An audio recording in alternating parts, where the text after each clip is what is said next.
عورت کو اللہ نے حسن و جمال دیا ہے، یہ حسن و جمال اللہ نے عورت کو شوہر کے لیے دیا ہے، یا اپنے محارم مردوں کے لیے جو ہوس کی نگاہ ڈال ہی نہیں سکتے، یا عورتوں کے لیے بھئی آپ زینت اختیار کریں عورت کے سامنے، اس سے پوچھیں میں کیسی لگ رہی ہوں، خواتین بتائیں بھئی آپ بہت اچھی لگ رہی ہیں یا آپ نہیں لگ رہی، یہ جائز ہے، اس میں کوئی گناہ نہیں ہے۔ اس طرح اپنے شوہر کے لیے زینت اختیار کرنا وہ تو بہرحال عبادت ہے۔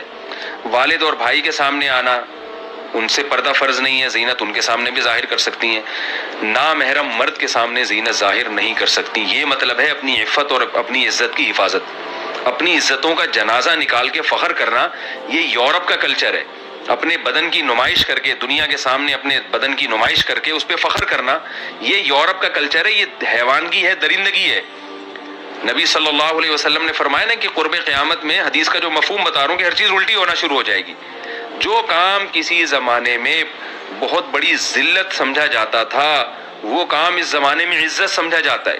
ناچنے والی عورتیں، گانے والی عورتیں، جسم فروش کرنے والی عورتیں، نامحرم مردوں کے ساتھ گھومنے پھرنے والی عورتیں، کسی زمانے میں ان عورتوں کا معاشرے کا سب سے بدترین فرد سمجھا جاتا تھا، اور آج فنکارائیں، اداکارائیں، انہی کو اسٹیج پہ لا کے وہ عزت دی جاتی ہے کہ وہ عزت علماء صلحاء کی نہیں ہے۔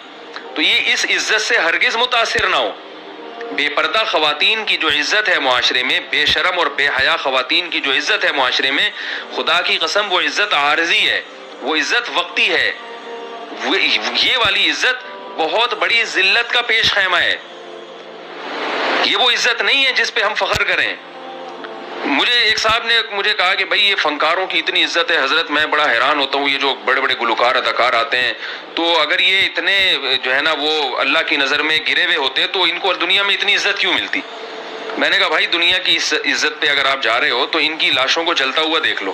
جب یہ مرتے ہیں، ہندو زیادہ تر اداکار ہیں نا جو ہمارے یہاں مشہور ہیں، اور یہ ہندو ایکٹریس اور ایکٹریسز جو ہیں ہمارے یہاں زیادہ مشہور ہیں، تو میں نے کہا آپ ان کی جب یوٹیوب پہ سرچ کرو کوئی ہندو بڑا اداکار جس کے چاہنے والے بہت تھے مرا ہے، تو اس کی لاش کو جلتا ہوا دیکھو، یا قبر میں کیڑے جا کے دیکھو اس کی لاش پہ کتنے کیڑے ہیں۔ تو یہ دنیا ہے، فنا ہونے والی ہے، ہمیں ان کا حال نظر آتا ہے، ان کے فیوچر کی طرف جھانک کے دیکھو تو پتہ چلے گا کہ یہ کیا ہے۔ ان کے بڑھاپے کو دیکھو، کوئی عزت دینے کے لیے تیار نہیں ہوتا۔ کچھ دن پہلے ایک صاحب نے مجھے بتایا، میرا تو چونکہ ہر قسم کے لوگوں سے واسطہ ہوتا ہے نا، اس میں بعض دفعہ فنکاروں کے فون بھی آ جاتے ہیں، اداکاروں کے فون بھی آ جاتے ہیں، ہر قسم کا طبقہ ہے جو علماء سے رابطہ کرتا ہے، تو میں پھر ایسے لوگوں سے معلومات لیتا ہوں۔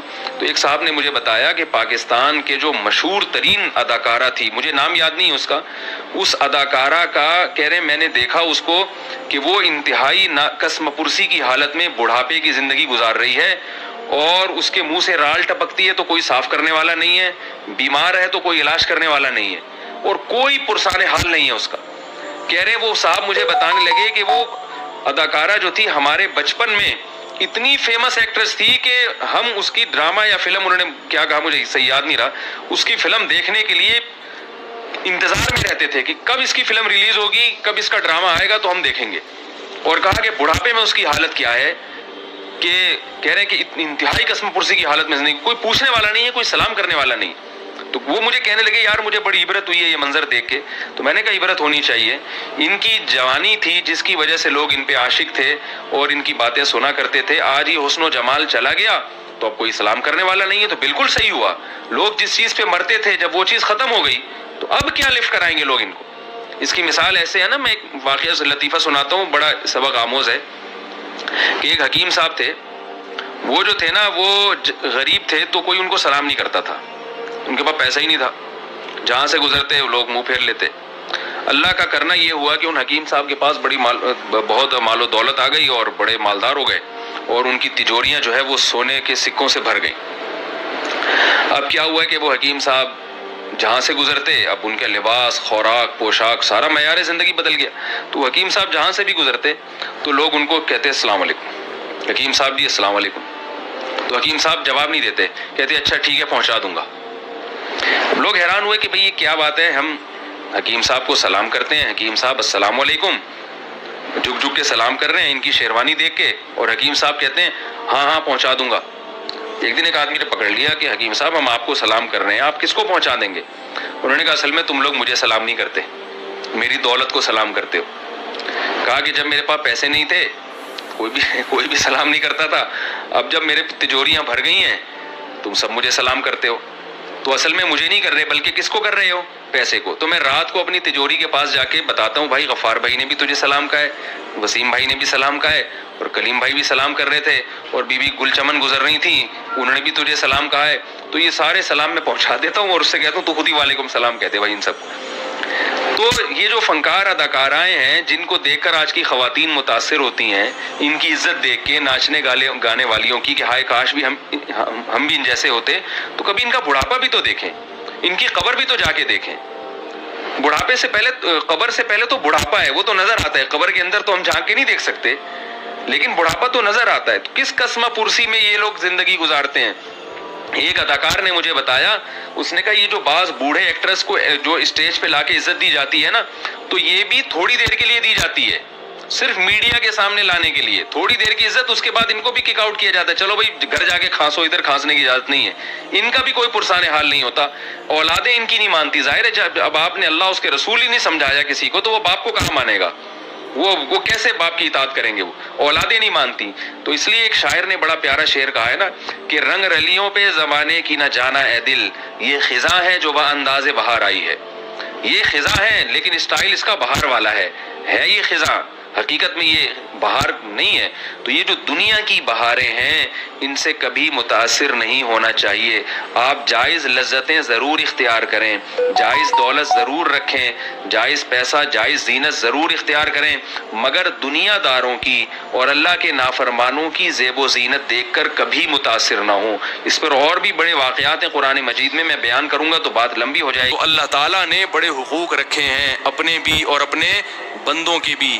ہمیں یہ حقوق سیکھنے ہیں اللہ نے. اور کیونکہ خواتین بھی بیان سن رہی ہیں, اللہ نے عورت کو ایک بہت بڑی ذمہ داری دی ہے, پردہ کرنا. پردہ کرنا. عورت کی زینت صرف اپنے شوہر کے لیے ہے.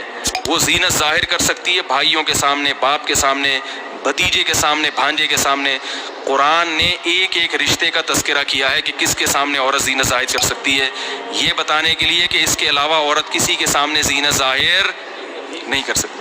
معذرت کے ساتھ عورت دیور کے سامنے بے پردہ ہو کے, اب تھوڑا مشکل ہو جائے گا, بولو بھائی, دیور کو سمجھتے ہو نا, شوہر کا بھائی. عورت شوہر کے بھائی کے سامنے بے پردگی, بول لینا یار سبق یاد ہو جائے گا, نہیں کر سکتے. اب یہاں آ کے مسئلہ خراب ہو جاتا ہے. ہمارے ایک پٹھان شاگرد تھے, میں نے ان سے کہا یار یہ تو غلط ہے, دیور کے سامنے تو عورت نہیں آ سکتی. کہہ رہے ہیں ہمارا تو کلچر نہیں ہے ایسا, ہمارا خاندان میں اس کو برا سمجھتے ہیں. تو بے تکلف ہے نا, اپنے شاگرد ہیں ان سے تو آدمی بات کر سکتا ہے. میں نے کہا پھر آپ اپنے خاندان سے علم دین حاصل کرو, ہم سے بولو بھائی نہیں پڑھو, ٹھیک ہے نا. پھر آپ اپنے خاندان سے بولو کہ ایک الگ مدرسہ بنائیں جہاں آپ کے خاندان کی رسم و روایت کے لحاظ سے ایک نیا فقہ لکھا جائے, اور اس فقہ کا نام ہو خاندانی فقہ. ہم تو فقہ حنفی پڑھتے ہیں نا, کچھ فقہ شافعی ہے, تو سب اسلامی ہے, اسلام پڑھتے ہیں نا ہم تو. تو میں نے کہا آپ کی جو اپنی اخپل طریقہ ہے نا, اخپل رسومات ہیں آپ کی, اگر آپ نے اسی پہ چلنا ہے تو پھر اخپل نصاب بناؤ, پھر مدرسوں میں وہ اخپل نصاب اخپل طریقے سے پڑھاؤ. سب چیزیں اخپل ہونی چاہیے.